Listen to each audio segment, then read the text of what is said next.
Well, we continue our coverage of the January 6th committee's criminal referrals for former President Trump and several others close to him. Lawmakers on the committee held their final public meeting yesterday after an 18-month investigation. And now the decision to prosecute is in the Justice Department's hands. Following the meeting, Trump's campaign said in a statement that the panel's actions make, quote, a mockery of our democracy. For more on this and what's next for former President Trump, I want to bring in CBS News Chief Election and Campaign Correspondent Robert Costa. Robert, good to talk to you. So the committee recommended that the DOJ investigate Trump on 4 possible criminal charges. How does this complicate his 2024 bid for the presidency? It's good to be with you. It certainly could complicate his ongoing 2024 presidential bid. And based on conversations CBS News has had since the January 6th committee wrapped its final hearing, it's evident that behind the scenes there's a lot of apprehension about what's on the horizon for the former president. Could there be a possible indictment from the Justice Department? Could there be more fallout from those investigations in New York and Georgia? And you have him facing now 4 criminal referral charges that don't carry much legal weight, but they could carry political significance for Trump's rivals in the Republican Party, who might look at all of this and say to themselves, maybe it's time for them to think about getting in and challenging Trump for that 2024 nomination. Robert, there's also some big news today in Washington because the House Ways and Means Committee is expected to vote on whether or not to publicly release former President Trump's tax returns. What more have you learned? It's not just a legal front where Trump is battling. It's also on this tax returns front. A major development to follow today on Capitol Hill. In the afternoon, the House Ways and Means Committee, which is now controlled by Democrats for the next few weeks until the Republicans take over, the Democratic-controlled House Ways and Means Committee, which deals with financial issues, will decide whether they will publicly release 6 years of former President Trump's tax returns, spanning from 2015, when he jumped into that 2016 presidential race, through 2020.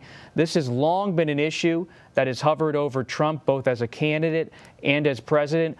What's the extent of his wealth? How do his businesses work? And he has shielded his tax returns for decades from the public glare. But now they may finally see the light because of a Supreme Court order just in recent days that said essentially to the Treasury Department, you have to give this congressional committee the ability to release and review these tax returns. So interesting, because that was always something that people did whenever they ran for president. That was really a departure from previous precedent.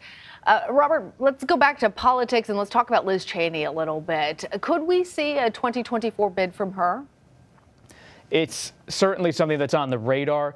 I was watching Congresswoman Cheney virtually speak last night. She was actually in Arkansas, a ruby red Republican state, and she was leaning into the possibility of her staying in the mix, even though she lost her House primary this summer in Wyoming. Her allies tell me that she is someone who was thinking about running against Trump for the Republican nomination. Cheney has been approached by some who are her supporters, and they wonder maybe she could run as an independent or a third-party candidate, but she has shrugged off those overtures based on my reporting, and she has instead thought about maybe getting into that Republican race, in part, I'm told, because she likes the idea, if she decides to move in that direction, of confronting Trump on the debate stage in a race for the future of the Republican Party rather than as an independent candidate. That would be an interesting debate. I'm sure many people would want to watch that. Well, let's just wrap up real quickly because the GOP is set to take control of the House in a few weeks. Robert, how's this all going to affect the next Congress? While former President Trump is facing political challenges and challenges to his finances in terms of those tax returns being potentially released, he still has a lot of support inside the Republican Party. The question is, how far does that support go? When I'm on the campaign trail for CBS News and I talk to Republican voters, many of them tell me, they say, Costa, we like Trump. We like him a lot. And I said, well, will you vote for him in 2024? And they speak of him in sometimes an almost grandfatherly way.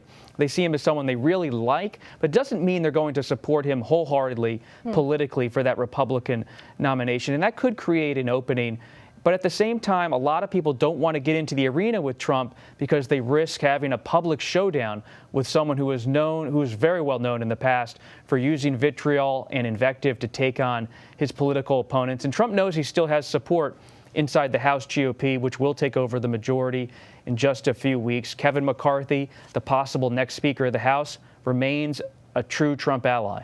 All right, Robert, thank you. Thank you.